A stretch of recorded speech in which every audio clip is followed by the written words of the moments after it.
either live by the gun or you die by the sword.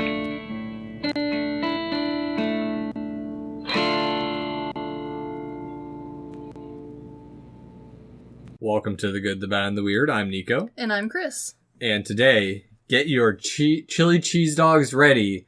We're about to go fast as we jump on the bandwagon that is Sonic the Hedgehog. Yep. We went and saw Sonic the Hedgehog, all because they actually went back and fix the I feel like CGI. And I know you and I were part of the original crowd of oh no's when they first released the trailer, way back in the day. Well, not even back in the day. I mean, this was just barely a year ago. Which, now that you think about it, is impressive. Mm-hmm. Because, man, the first version looked real bad. Yeah. And, I only watched the trailer because I saw little snippets of what he looked like. Oh, that's true. You're not a trailer goer, so you would have missed that glorious amalgamation. I watched it specifically because Keith said to look it up, and I watched it, and oh god, it was bad. It was real bad. And this is another movie that, especially since you're not a trailer person, you probably didn't get the full force of, but because they had to remake it, I don't feel like we got the same, specifically trailer, prelude that we normally would have gotten. Yeah. We got another trailer, but it was the same trailer, just with better graphics. Did it have different music? Because that was my other thing that I felt was lacking in the original trailer, was that they chose Gangster Paradise, which was... instead of Sonic music? Sonic music or anything better than edgy 90s trailers. True. Yeah. I don't remember. 2000s. Yeah. I don't remember if the second version had different music selection or not. I wasn't focused on that when I was watching it. Yeah. But because I felt that we needed to go see this in theaters specifically because we were part of the audience who screamed so loud that they completely redesigned and animated a character. I didn't say shit, so... I did. I said so much shit. I wanted to see it fail. I actually did want to see it fail because of how bad the CGI was. And to be honest with you, I did not grow up Sonic. I was not a Sega person. We got into the gaming system fairly late, I think, compared to other kids. I had a gaming system in my childhood, just kind of the later part. But we were a PlayStation family hardcore. I still have my original PlayStation 2. Yeah. We were mainly Nintendo for the handhelds. We did have an NES at one point. And then my brother pulled it. He fell off the bed and pulled it down with him and it broke. Oh. And then our neighbor was selling his Sega Genesis. So I did have a Sega Genesis. I played Sonic a little bit when I was younger.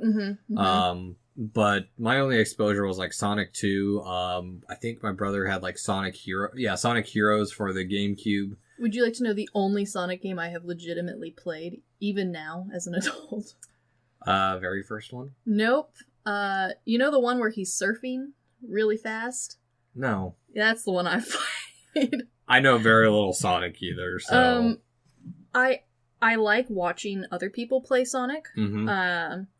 I'm not a fast gamer, I guess you could say. No. I'm very slow. I'm very meticulous. I like I Spy games. Very Harvest Moon. Yes, I am currently enjoying Mario Odyssey, even though I know I'm late to the bandwagon. But I'm enjoying it almost meticulous level. I'm sure I'm making my husband absolutely bonkers with how slowly I am playing this Mario game. But it's fine. Yeah. So I went into this with almost no previous Sonic love or affection. Yeah, my only knowledge came through watching the completionist review almost every single Sonic game ever made. Yes. Yeah, that's fair. Yeah.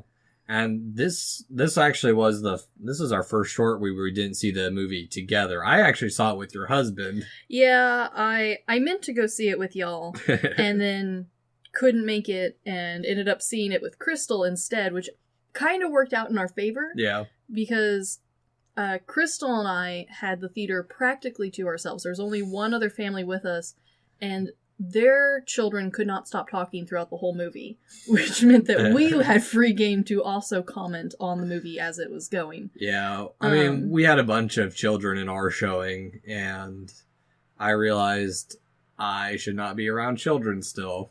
There were a couple joke or comments I wanted to make to your husband, but refrained? I refrained. Good for you. Very heavily refrained. And while I appreciate that you found a theater in town that does do slightly less expensive tickets on one specific day of the week, which is when we were originally going to go. Yep. I'm kind of glad I went when I went, because I learned that the same theater that does the cheap seats on a different night has a full menu of an actual restaurant, not AMC's nonsense restaurant where it's just like reheated nonsense. Like, don't get me wrong, I know AMC's food very well. This one's much, much better. Yeah. And so I had a very fancy milkshake to go with my movie watching experience, which honestly, if you can get food while watching Sonic, it's kind of the epitome of watching Sonic. We had pizza that was good pizza, but not like amazing pizza, Mm-hmm. and then like a really obnoxiously tall milkshake with like caramel drizzle on top and like so much sugar. Yeah, gross. So anywho, Yep. Sonic. Yes. What are your initial thoughts? So, especially going in with no previous love or affection for Sonic whatsoever, Mm-hmm. I had a great time watching this movie.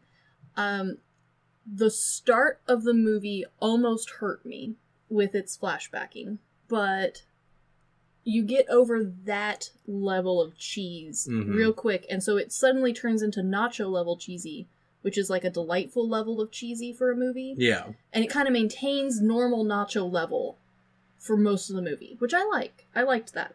Yeah. Well, I mean, I didn't think the flashback was too bad. I mean, they got it done. They gave their little nod that, little spoiler, Sonic's not from Earth. Oh, what?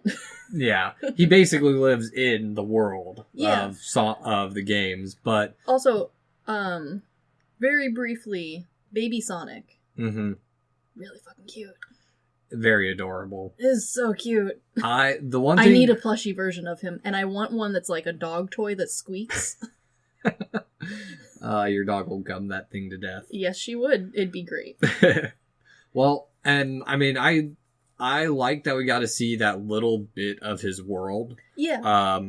I can't stop but compare this movie to Detective Pikachu just because They are in a similar family. yes, exactly. And like the special effects, I thought they were pretty decent, but there were some There's a couple of spots. yeah, there's a couple spots where it doesn't fit like Detective Pikachu did. But when he's in his beginning world, I like it. You get enough backstory why he's on Earth. You don't need any more than that. They just get right into it. They do, and they do throw an emotional like tie to Sonic right off the get-go, which for a kids movie I'm okay with. Yeah. You know, it's blunt, it's in your face, but like the kids behind me were about ready to cry, so it's effective. Yeah.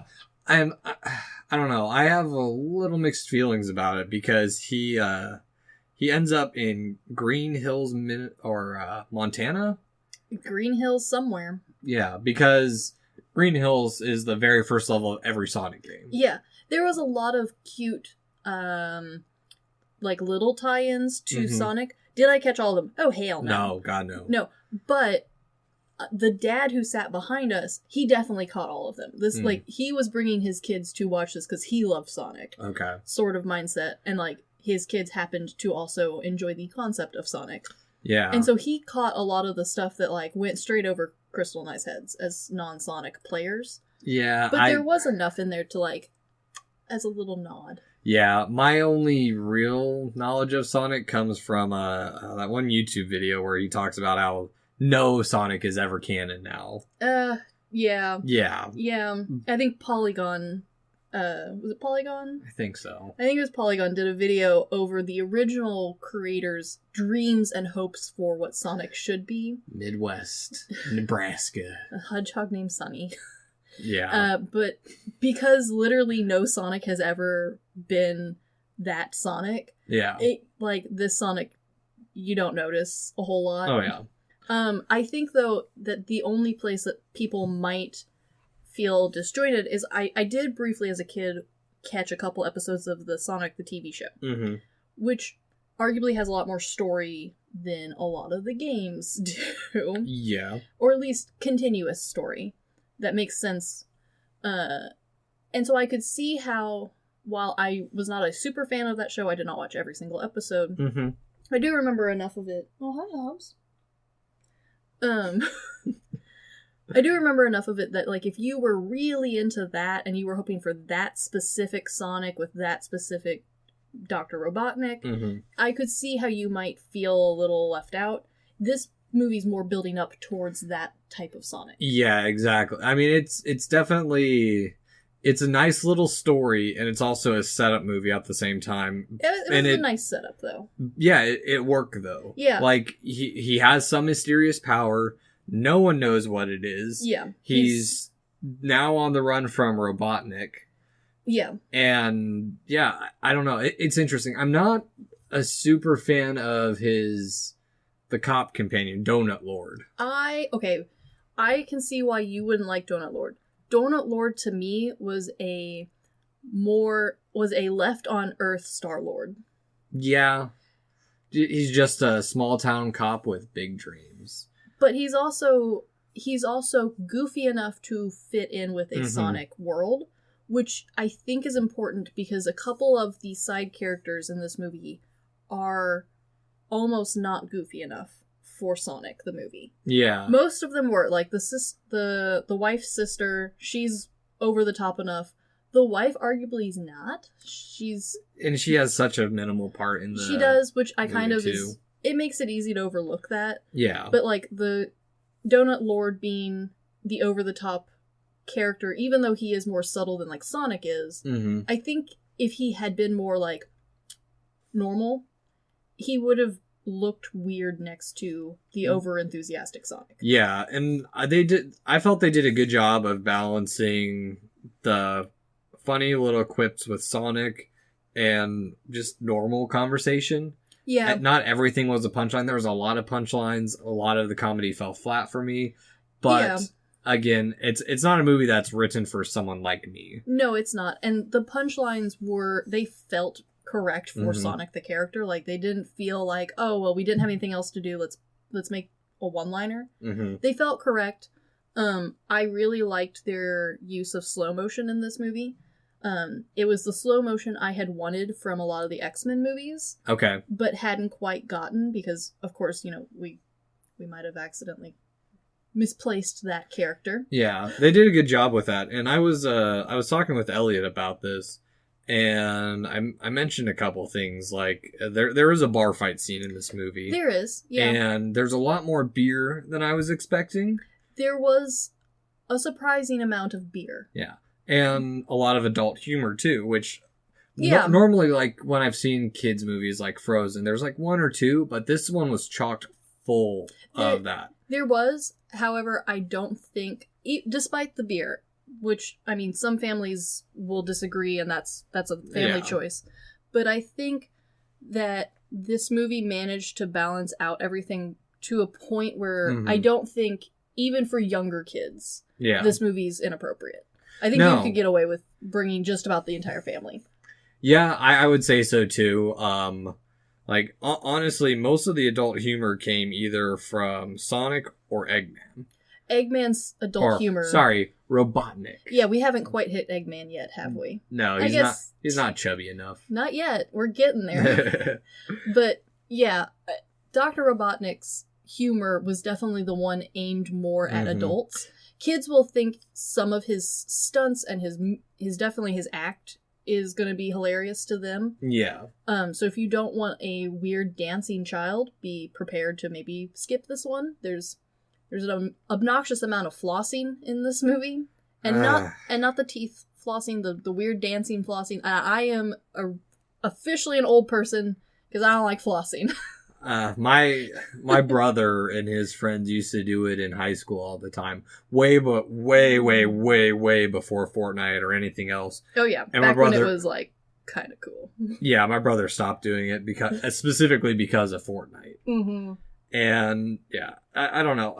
It's not my thing, but like I've been around enough kids who are the target audience for this to know that, like, they will think it's cool. Oh, yeah. No, I'm just a grouchy old person. Yeah, it's going to be one of those things when you go back and watch it in years to come that it's like, Oh, that is old. Or when these kids who go to see it in theaters watch it as like a teenager or introduce it to their kids, it's like, why did I like that? Yeah, it's a bit like Hammer Time Dancing. Mm-hmm. It's just going to be a thing that, marks a time in our history, I think. Yeah. But can we talk for a second about Dr. Robotnik?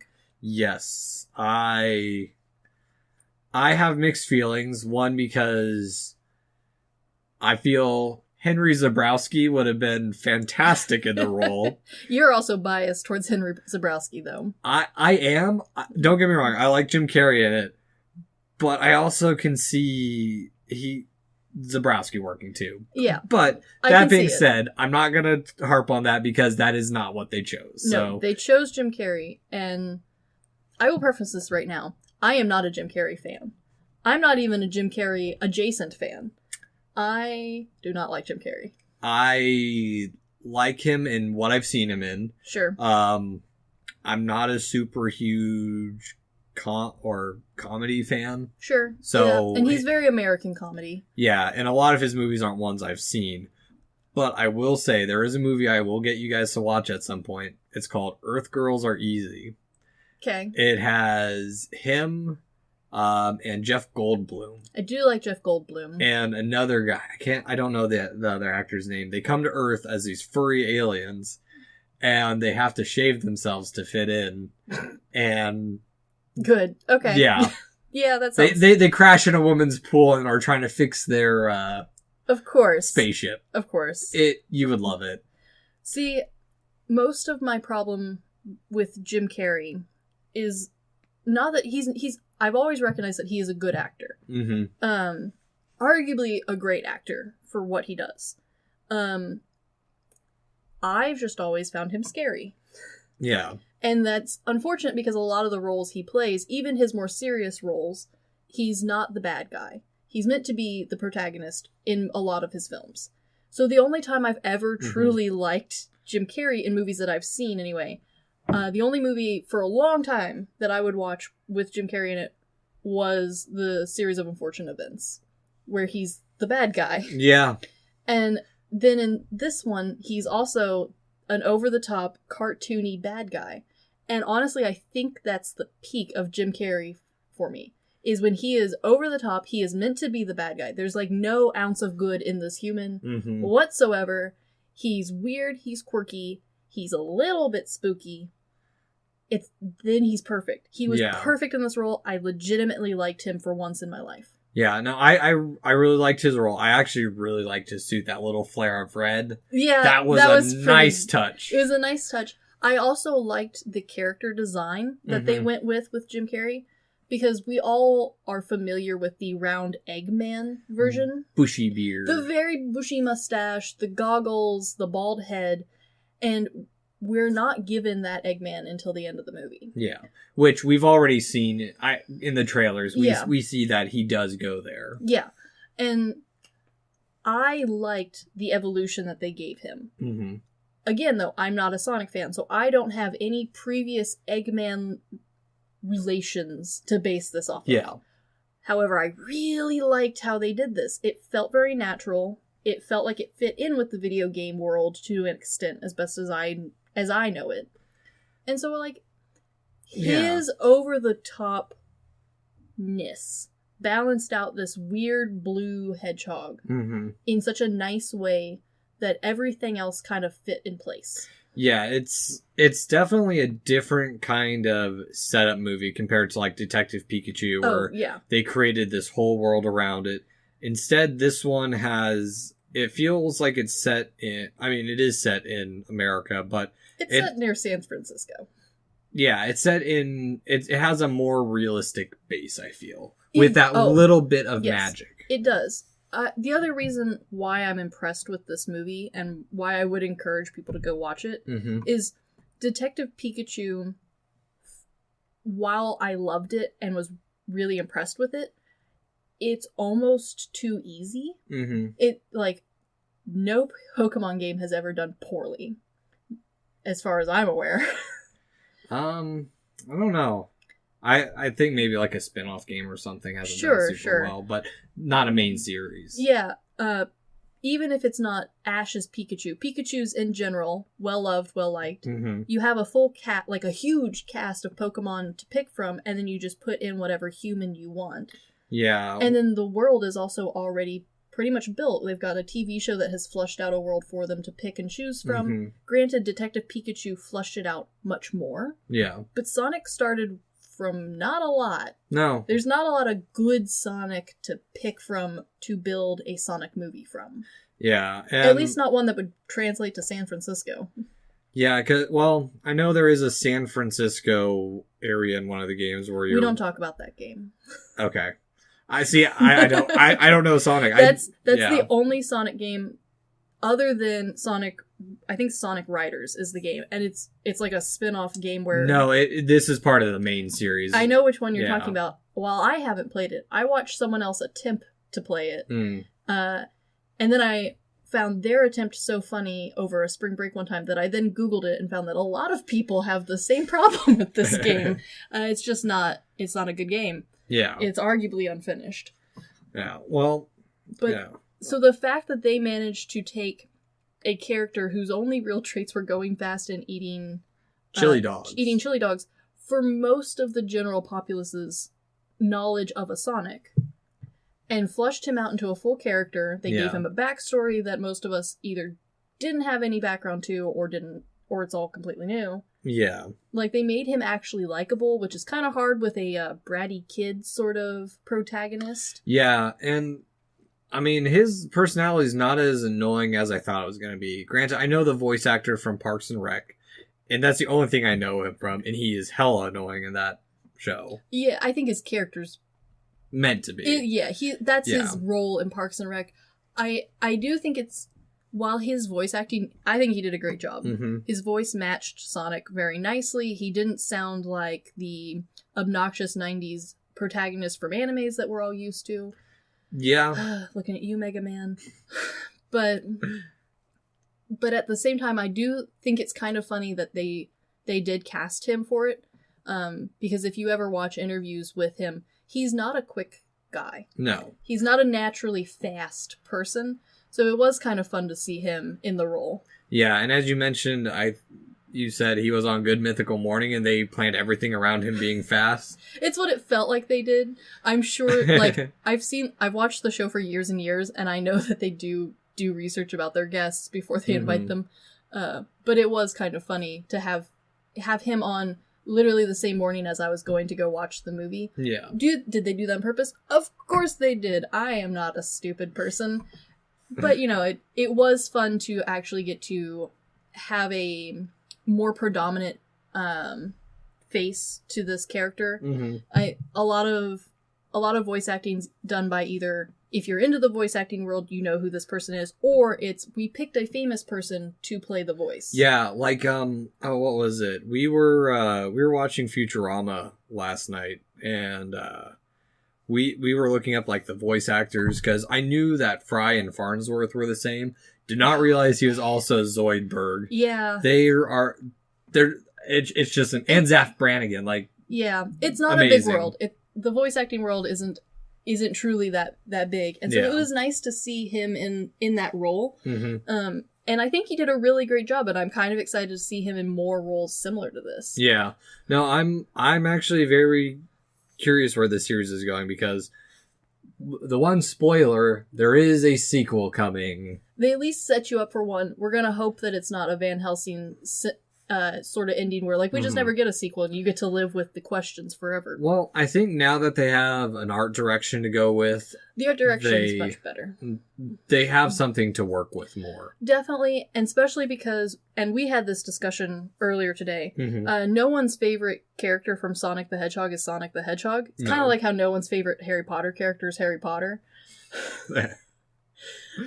Which is fine, but, like, even those of us who aren't Sonic fans, from a character standpoint, most of us like either Tails or Knuckles, who would have been hard to fit into this movie if from a writing standpoint. So I am glad that they focused on just Sonic and building him and his world up. Yeah, and that's what I like because, I mean, they could have shoehorned everything Oh, into they could have. it. They could have thrown us right into the mix. They could have thrown in Amy, Biggs the Cat, the Chaotix, Shadow the Hedgehog. Oh, Shadow. I mean, they could have done so much with it. But oh, yeah. I'm glad that they limited what they were doing with it. And they limited the Sonic world even more. We were boiled down to just Sonic and the rings for the most part, which is nice because I think if we had thrown in everything like Chaos Emeralds, the whole 9 yards, Yeah, I don't think it would have been as successful. So the fact that we've developed an arc, I'm kind of looking forward to. Yeah, I actually am too. Like, I like Detective Pikachu as a one-off movie. I'm fine with it. Yeah, I don't it doesn't particularly. need a sequel. Yeah, I don't particularly want a sequel with that one. This one, I'm curious what they're going to do with it. This one's, and like honestly, this movie's style and humor lends itself to not just a sequel, but a whole bunch of these movies. Mm-hmm. And while I normally am not a big fan of that sort of writing because it does kind of set you up for failure eventually, I kind of would like to see Sega take a chance on this one and do that. Yeah. Sega had a lot of fun games. But I don't know, I feel like as of recently, they haven't been part of the general topic. No, because honestly, and we're kind of at a weird position too, where these big titles, and I think it's mainly due to Marvel and how successful it was, Oh, sure. that we're not seeing people or companies trying to make like the original Super Mario Bros. Where it's just like, oh, we have this IP, let's do whatever the hell we want with it. They're trying to cater to fans as well as create original and unique content. Yeah, which is a hard tightrope to walk. Oh, it is. And Sonic did that very well. Like, for me, I didn't realize this. I didn't realize Sega owns Atlas, one of my favorite game companies. Yep. So I've been playing like Etrian Odyssey, which I think would make a very interesting, it could potentially make a very interesting fantasy movie, but it's how you weave everything together. And well, and I think Sega also runs the same risk that, and this is going to sound like a bit of a stretch, but I promise it's not. Mm-hmm. They run kind of the same problem that a lot of really big anime companies have, especially with the live action versions we've been getting. Mm-hmm. They can either be a really huge success and you think to yourself, I want this one and this one and this one, or they're terrible, terrible flops and you kind of hope that they never do it again. Yeah. And a lot of a lot of the characters and stories that Sega owns and has acquired over the years are really good. And honestly, I could see them in a movie setting. Sonic was not one of the ones I had imagined for them. Nope. But I see why they picked him. It's arguably their most iconic character. Oh, definitely. Like, hands down, their most iconic character. Mm-hmm. And because they managed to get Sonic to be this good, I would be really interested in seeing a lot more Sega movies. Yeah, exactly. Like, I think this, like we've mentioned before, I think we are at the cusp of good live action adaptation movies. Yes, I hope so anyway. And we'll see. I mean, we have the Monster Hunter live action coming out soon, and yeah, true. We'll see. Yeah, we'll see. And especially since this managed to go around the problem that I think other video game movies have had, where it had a big budget, we had big names, like I know Jim Carrey's name alone attracts an audience usually. Yeah. And then on top of that, they managed to advertise it, even though the first advertisement was arguably the worst one I've ever seen in my entire life. Yeah. It did get everyone talking about it. Yeah, exactly. It started a commotion. It started a commotion, and then even though we didn't get the normal tidal wave of trailers and ads, they didn't forget to advertise it. I did see posters, and I thought it was cute because, it had to be released on Valentine's Day since they redid the movie. It was kind of a cute way of doing it, though, because honestly, if you wanted to go to the movie and you can't find a babysitter, it's not a bad movie. Yeah, no, it's really not. And honestly, because when that first trailer launched, before they said they were going to redo the CGI, I had the bright idea of going there on Valentine's Day, having a little bit to drink and yelling at the screen the whole time, just because of how bad I was expecting it to be. I'm pleasantly surprised with it. Like, same. I don't know. I'm pleasantly surprised, and I'm curious for what's going to happen. Same. So, Chris, would you recommend going to see this movie in theaters? As a non-theater person, this movie was a lot of fun. I wouldn't say this is a drop everything you're doing, you have to see it in theaters movie. But if you can wrangle up even one other goofy friend and buy yourself something that you, like your 9-year-old version of yourself would buy yourself, like a giant box of gummy worms, or in my case, an overpriced milkshake with caramel on top. This movie's a lot of fun to watch, and it is fun to watch in theaters. It's not a crazy loud movie. It's not a crazy bright movie. It's a really pleasant viewing experience. Yeah. I liked it a lot. And even being surrounded by children myself, they were entrapped by it. Like, they were quiet for the most part. Like, just watching the screen. There was a couple little...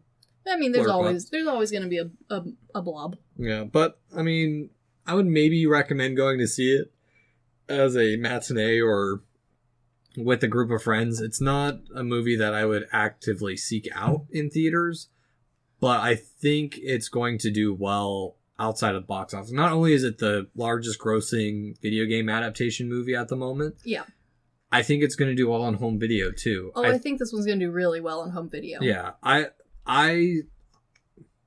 don't know, because I'm torn between the cynical old man inside me saying, don't go see it in theaters. It's okay to see it in theaters. Wait for it to come out to rent.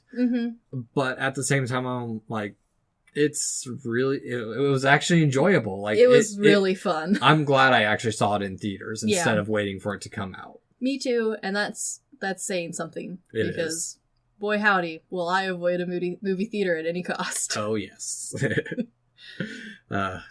Anywho, this has been The Good, the Bad, and the Weird. Thanks for listening. Peace.